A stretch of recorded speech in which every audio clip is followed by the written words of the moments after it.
वृंदावन की पवित्र रज्ज में लिपटा यमुना जी के किनारे बसा निधि वन मात्र एक वन का टुकड़ा नहीं, बल्कि यह आस्था, रहस्य और दिव्यता का एक ऐसा संगम है जहां आज भी भगवान श्री कृष्ण और श्री राधा रानी की अलौकिक लीलाओं की अनुगूंज महसूस होती है। ये वह स्थान है जहां प्रकृति भी मानव भक्ति में लीन होकर दिव्य लीलाओं की साक्षी बनती है। जो भी भक्त सच्चे हृदय से यहाँ आता है वह एक अवर्णनीय शांति और श्री कृष्ण की उपस्थिति का अनुभव करता है। निधि वन की यात्रा केवल एक भौगोलिक भ्रमण नहीं, बल्कि एक आत्मिक यात्रा है जो हमें हमारे भीतर छिपे विश्वास और श्रद्धा के और निकट ले जाती है। वृंदावन के हृदय में स्थित निधि वन, जिसे तुलसी वन भी कहा जाता है, अपने आप में एक अनूठा और रहस्यमयी स्थान है। निधि वन का शाब्दिक अर्थ है खजाने का जंगल या पवित्र वन। ये नाम ही इस स्थान के गहरे आध्यात्मिक महत्व को दर्शाता है। यहाँ का खजाना कोई भौतिक संपदा नहीं, बल्कि वह आध्यात्मिक निधि है जो भक्तों को श्री कृष्ण के प्रेम, उनकी लीलाओं के रस और भक्ति की गहराई के रूप में प्राप्त होती है। स्वामी हरिदास जैसे महान संतों ने यहाँ साधना कर श्री बांके बिहारी जी जैसे खजाने को प्राप्त किया, जो इस बात का प्रमाण है कि यह वन वास्तव में आध्यात्मिक रत्नों से परिपूर्ण है। निधि वन से जुड़ी सबसे प्रबल और केंद्रीय मान्यता है श्री राधा कृष्ण और उनकी प्रिय गोपियों की नित्य रात्रि रासलीला। यह रासलीला केवल एक साधारण नृत्य नहीं, बल्कि यह शुद्ध प्रेम, अटूट भक्ति और परमात्मा के साथ आत्मा के शाश्वत मिलन का एक प्रतीक है। तीन भक्तों और स्थानीय निवासियों के बीच यह विश्वास गहराई से समाया हुआ है कि यह दिव्य लीला आज भी हर रात इसी पवित्र वन में घटित होती है। इसी कारण संध्या आरती के पश्चात निधि वन परिसर को पूरी तरह से खाली करा दिया जाता है। न केवल मनुष्य बल्कि यहाँ के पशु पक्षी, विशेषकर बंदर भी सूर्यास्त होते ही इस स्थान को छोड़कर चले जाते हैं। ये स्वतः स्फूर्त पलायन इस विश्वास को और भी दृढ़ करता है कि रात्रि में यहाँ होने वाली गतिविधियां प्राकृतिक नहीं बल्कि अलौकिक हैं, जिन्हें केवल विशेष आत्माएं जैसे वृक्ष रूपी गोपियां ही अनुभव कर सकती हैं। जो कोई भी इस नियम की अवहेलना कर रात में रुकने या इस दिव्य रास लीला को देखने का दुस्साहस करता है, उसके साथ रहस्यमय और गंभीर घटनाएं घटित होने की बातें कही जाती हैं, जैसे अंधा, गूंगा, बहराहा हो जाना या मानसिक संतुलन खो देना और कुछ मामलों में मृत्यु तक हो जाना। यह एक प्रकार का पवित्र निषेध स्थापित करता है जो स्थान की दिव्यता और साधारण मानवीय पहुंच से परे होने की धारणा को और मजबूत करता है।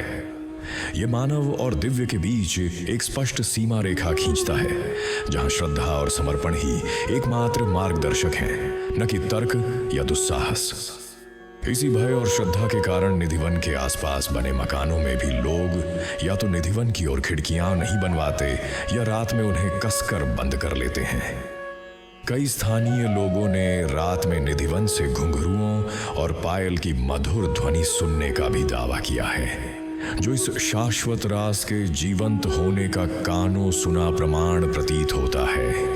निधिवन के हृदय में स्थित रंग महल एक छोटा सा किंतु अत्यंत महत्वपूर्ण मंदिर है, जिसे श्री राधा कृष्ण का रास लीला के पश्चात रात्रि विश्राम स्थल माना जाता है। प्रतिदिन संध्या आरती के बाद मंदिर के पुजारी बड़ी श्रद्धा और के साथ रंग महल में विशेष तैयारियां करते हैं। श्री राधा कृष्ण के लिए सेज सजाई जाती है, चांदी के लोटे में यमुना जल रखा जाता है, दातून, नीम की टहनी, चबाने के लिए पान, श्रृंगार की सामग्री जैसे साड़ी, चूड़ियां और भोग के लिए मिष्ठान रखे जाते हैं। अगली सुबह जब मंदिर के कपाट खोले जाते हैं तो वहां के दृश्य भक्तों और पुजारियों को आश्चर्यचकित कर देते हैं। सेज ऐसी प्रतीत होती है मानो किसी ने उस पर विश्राम किया हो। जल का पात्र खाली या कम मिलता है, दातून चबाई हुई होती है और पान एवं मिष्ठान ग्रहण किए हुए लगते हैं। यह भी मान्यता है कि श्री कृष्ण स्वयं अपने हाथों से श्री राधा रानी का श्रृंगार करते हैं। ये मौन किंतु स्पष्ट संकेत भक्तों की आस्था को और भी सुदृढ़ करते हैं कि श्री कृष्ण और राधा रानी आज भी यहाँ नित्य पधारते हैं। यह प्रतिदिन दोहराई जाने वाली प्रक्रिया एक प्रकार का नित्य लीला का अनुष्ठान है, जो समय की चक्रीय और शाश्वत प्रकृति के हिंदू दर्शन को प्रतिबिंबित करती है, जहां दिव्य लीलाएं निरंतर घटित होती रहती हैं। यह भक्तों को यह विश्वास दिलाता है कि कृष्ण की लीलाएं अतीत की घटनाएं मात्र नहीं हैं, बल्कि वे वर्तमान में भी उतनी ही सत्य और जीवंत हैं। रंग महल में रखी जाने वाली वस्तुएं, दातून, जल, पान, श्रृंगार अत्यंत मानवीय और व्यक्तिगत हैं। ये ईश्वर के प्रति एक सजीव, अंतरंग और प्रेम पूर्ण संबंध को दर्शाती है, न कि केवल एक अमूर्त दूरस्थ देवता की अवधारणा को। यह आम जन को ईश्वर से अधिक सरलता से जुड़ने में मदद करता है, क्योंकि यह दिव्यता को मानवीय स्तर पर समझने योग्य बनाता है। निधिवन के वृक्ष किसी साधारण जंगल के वृक्षों जैसे नहीं हैं। वे स्वयं में एक रहस्य और चमत्कार समेटे हुए हैं। ये मुख्यतः तुलसी, जिन्हें वन तुलसी भी कहा जाता है, के वृक्ष हैं, जिनका कद छोटा है। तने अक्सर खोखले और टेढ़े मेढ़े होते हैं और उनकी शाखाएं ऊपर उठने के बजाय नीचे की ओर झुकी हुई, आपस में घुंधी हुई सी प्रतीत होती है, मानो वे नृत्य मुद्रा में हों या एक दूसरे का हाथ थामे खड़ी हों।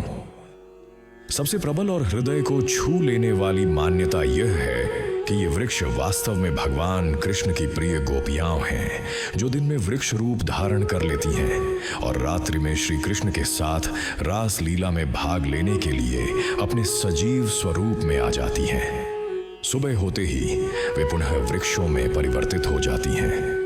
यह भी देखा गया है कि ये वृक्ष प्रायः जोड़ों में पाए जाते हैं, जिसे भक्तगण कृष्ण और गोपियों के युगल स्वरूप का प्रतीक मानते हैं। 6 आश्चर्यजनक रूप से निधिवन की भूमि शुष्क होने के बावजूद ये वृक्ष वर्ष भर हरे भरे रहते हैं। भक्तों को सलाह दी जाती है कि वे इन वृक्षों की पत्तियों को न तोड़ें और न ही उन्हें अनावश्यक रूप से स्पर्श करें, क्योंकि उन्हें गोपियों के अंगों के समान पवित्र माना जाता है। कुछ श्रद्धालुओं ने इन वृक्षों को स्पर्श करने पर एक अद्भुत सिहरन या किसी वृद्ध व्यक्ति को स्पर्श करने जैसी अनुभूति का भी वर्णन किया है। निधिवन का आध्यात्मिक इतिहास महान संत, संगीतज्ञ और भगवान कृष्ण के अनन्य भक्त स्वामी हरिदास जी के नाम से अभिन्न रूप से जुड़ा हुआ है। 15वीं से 16वीं शताब्दी में निधिवन ही उनकी प्रमुख साधना स्थली थी। स्वामी हरिदास जी, जिन्हें कई भक्त ललिता सखी का अवतार भी मानते हैं, अपनी गहन भक्ति, कठोर तपस्या और हृदय को छू लेने वाली संगीत साधना में लीन रहते थे। उनके द्वारा रचित कैलिमाल ग्रंथ में निधिवन की इसी रस माधुरी का अद्भुत वर्णन मिलता है। कहा जाता है कि स्वामी हरिदास जी की इसी निश्चल भक्ति और मधुर संगीत से प्रसन्न होकर स्वयं श्री राधा और श्री कृष्ण उनके समक्ष निधिवन में प्रकट हुए। स्वामी जी ने उनसे प्रार्थना की कि वे इसी रूप में सदा के लिए विराजें, ताकि सभी भक्त उनके दर्शनों का लाभ उठा सकें।